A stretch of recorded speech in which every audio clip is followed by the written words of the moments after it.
On to the next game. Obviously, having time to reflect on the game and learn from the film against Texas Tech. Proud of how hard the guys played.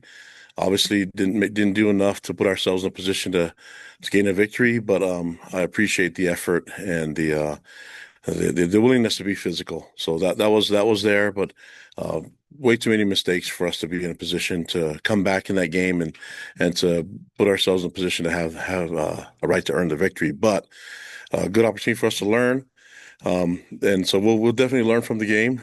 I've said it before, to stay humble and stay hungry. And this unfortunately, when you experience a loss like this, it makes it easier to be humble and hungry. And so we'll bank on that, and then we'll also bank on the opportunity that we can still learn from it, and we can still play better football. I just did feel like we played our best, and that was the worst timing. So that's my job as a head coach, to get these guys better, playing at their best, and I'll try to get that done this week.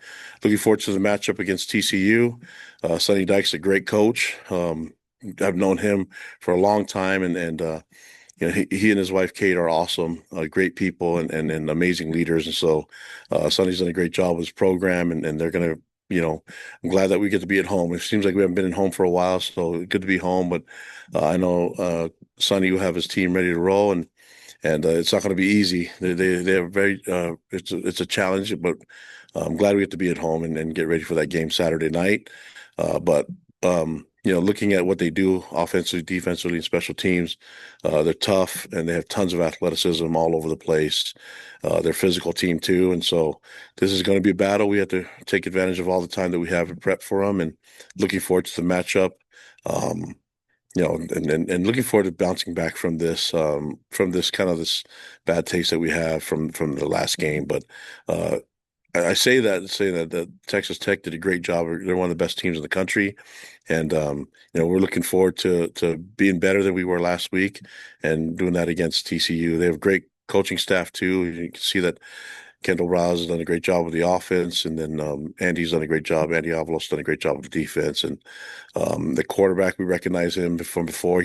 We played against him, and he can get after you. He throws the ball. So throwing for almost 2,700 yards, and an effective runner, and he can hurt you in a lot of different ways. And he has weapons all over the place. And defensively, they get after you too, so they can make things really, really difficult for us. And we're gonna have to be at our best to earn the victory. And looking forward to improving from last week to this weekend. So, what questions do you guys have for me? Our first question will be from Mitch Harper.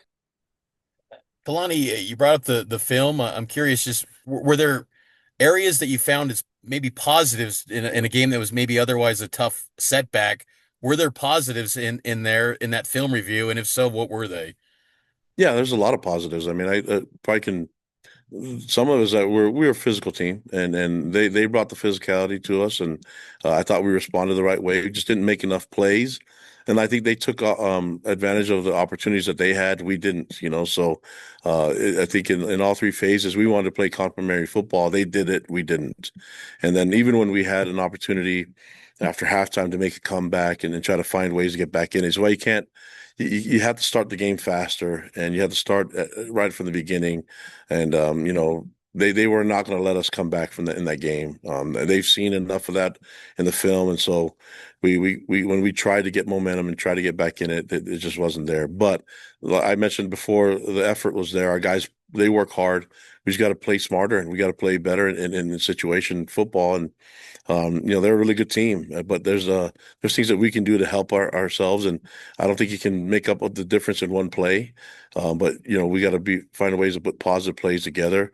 I thought we tackled well on defense, and for the most part made plays, got some stops, and we just if you're looking at the game, the average starting position did not go in our favor. We weren't able to flip the field ever, and it's a bad time to shank a punt. And we shanked a couple of them, and so that didn't help us in our field position.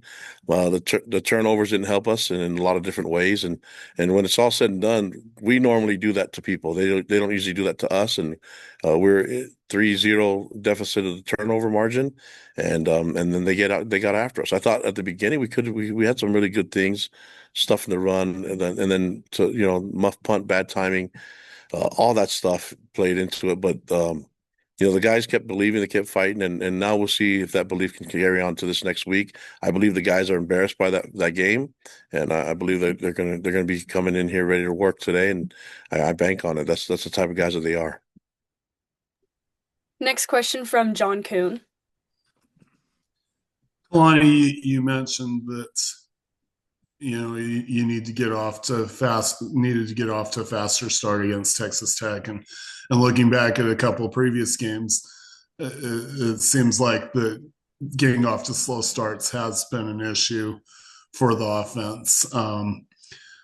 Do you feel like that's a matter of execution, or is there some other issue behind some of the slow starts that are recurring on offense? Well, I mean, there wasn't. It's not all slow starts. I mean, there's some games that we did score first, so I think to generalize it like that on one game is not correct. I think as a team we need to start faster, and just you can put a lot of the attention on the offense, but we won games because of the offense too.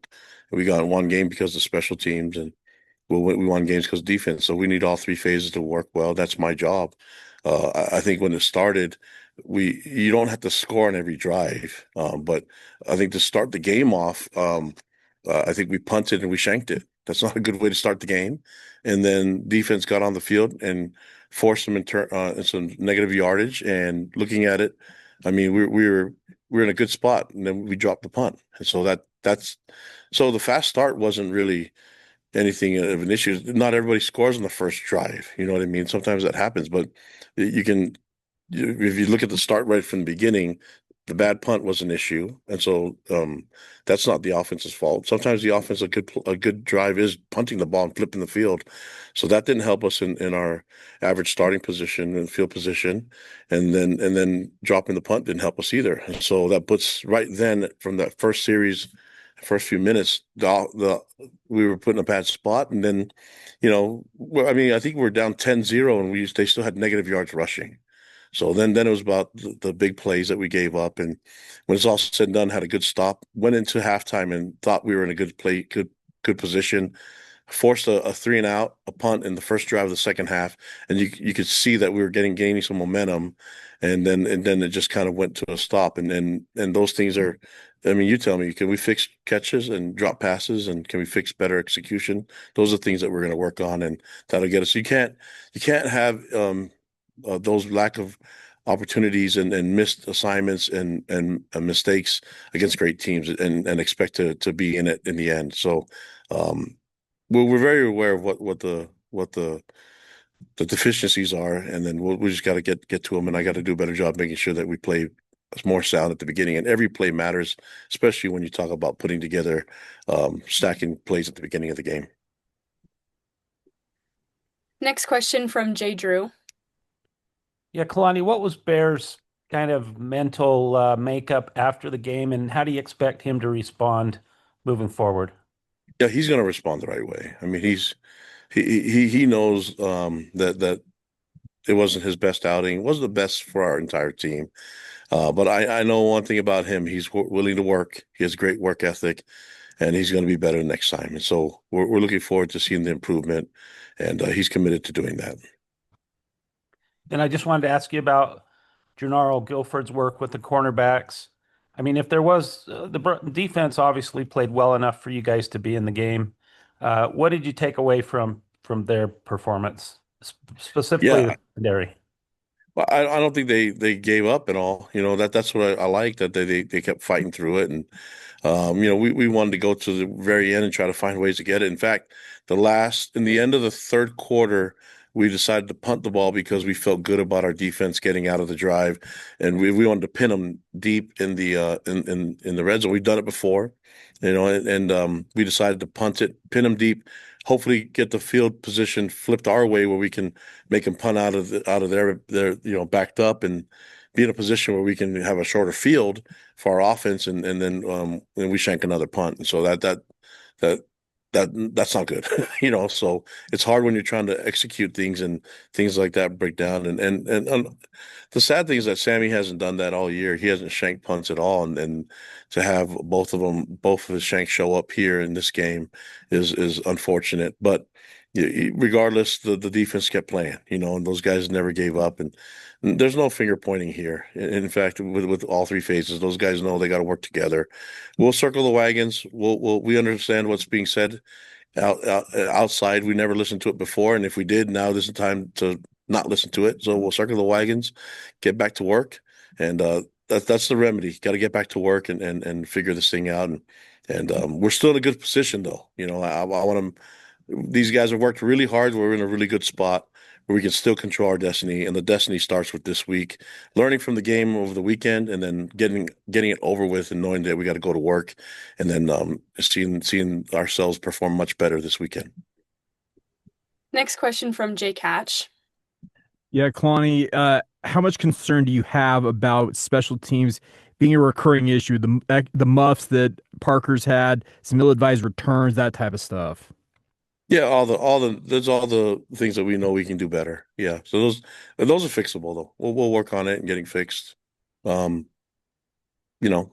just it's stuff that we can fix, guys. It's not like rocket science or anything. We just got to work more at it and be more efficient and try to find our guys to be in a more confident position to make those plays. And it seemed in the first half you guys had more success running the football between the tackles. What changed there, in your opinion? I don't know. I think maybe some missed assignments, and then I think it was Texas Tech's attempt to just not allow us to have any positive yards and try to take away the run game from us. And they were keen on that. Even the quarterback scrambling, they're positioned for that. And then when we had opportunities to make plays, it's like the missed catches, were deadly. So all those plays, it's weird because in this position, you don't want to make a mountain out of a molehill, but you need to address the things that actually help turn the game against us. The mistakes. Otherwise, how are you supposed to improve? And so there's no hiding around it. Like I'm with you guys, I got to be positive about what we're doing because it's not like the guys went out there and made mistakes on purpose, but. They have to own up to it, and everybody's got to be held accountable for all the mistakes that were made, and that's for myself, the coaches, and the players. Next question from Mitch Harper. Kalani, 2 years ago, you faced Josh Hoover and TCU, and they had a pretty big day, and it was kind of like his breakout performance. Where do you think Josh Hoover's evolved since that, 2 years ago when you first faced him to now getting ready for Saturday? Yeah, he's even more deadlier. Now he has more experience, and he's got he understands the offense. You see him making checks. He's just a veteran now. Back then, we were hoping that maybe him being new to the scene and inexperienced would be in our advantage, and it wasn't. So now he's a much better quarterback, and you see in the way he distributes the ball to all different receivers, the way that they run the ball, the way that he reads RPOs, and I mean he's a really good quarterback, coached really well.